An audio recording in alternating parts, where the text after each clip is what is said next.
اوس ښاغلي حیران افریدي صاحب ته خواستی چې هغه راشي او خپل کلام وړاندې کړي.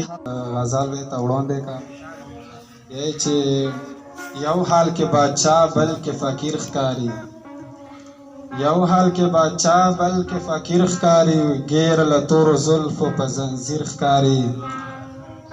یو حال کې بادشاه بلکې فقیر ښکاري، ګیر له تورو زلفو په زنځیر ښکاري. و هسې مې د زړه ټکور ته زړه نږدې، هسې مې د زړه ټکور ته زړه نږدې، ښه پوهېږي یار مړه سم پیر ښکاري.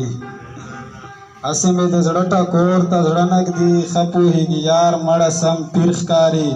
او بیا لکه د کونډې زوی مړ شوی دی، بیا لکه د کونډې زوی مړ شوی دی، چغې دي جړا ده او یو ویر ښکاري. ډېره مننه. بیا لکه د کونډې زوی مړ شوی دی، چغې دي جړا ده او یو ویر ښکاري. هلته مې والله دا رنګ ژوندون لیدو، هلته مې والله دا رنګ ژوندون لیدو، ما لیدلی خوب دی تعبیر ښکاري. او مقطع څه دارنګه و چې زله زړه دې نه وباسي تور حیران، زله زړه دې نه وباسي تور حیران، غم باندې د غم کوي دلګیر ښکاري. یو بل غزل دی چې ځمکه اسمان ورسره هم مړه سپوږمۍ خفه ده، ځمکه اسمان ورسره هم مړه سپوږمۍ خفه ده، او ګودر ته نه ځي په سغم بیا لیونۍ خفه ده. ډېره مننه. او کله ناکله رانه وکړي نیمه شپه کې تپوس، کله ناکله رانه وکړي نیمه شپه کې تپوس، حال ورته نه وایم که دې له ما بېبې خفه ده.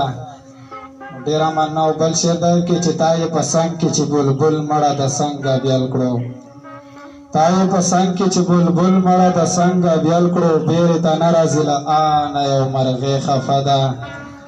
ډېره مننه. تا یې په څنګ کې چې بلبل مړه د څنګه بیل کړو، بیرې ته نه راځي له آنه یو مرغۍ خفه ده. وایي چې سراسر ژوندون مې په دې غر او شبګیرو خوړلی، وایي چې سراسر ژوندون مې په دې غر او شبګیرو خوړلی، پلار یې هم مړ دی رور یې نشته یو شپونکۍ خفه ده. ډېره مننه. او مقطع صاحب دارنګه و چې په تناره میینه نه راځي تنور ته اوس ګونګۍ ناسته وي، په تناره میینه نه راځي تنور ته اوس ګونګۍ ناسته وي، داسې حیرانه ستا په غږ د جدایۍ خفه ده. ډېره مننه.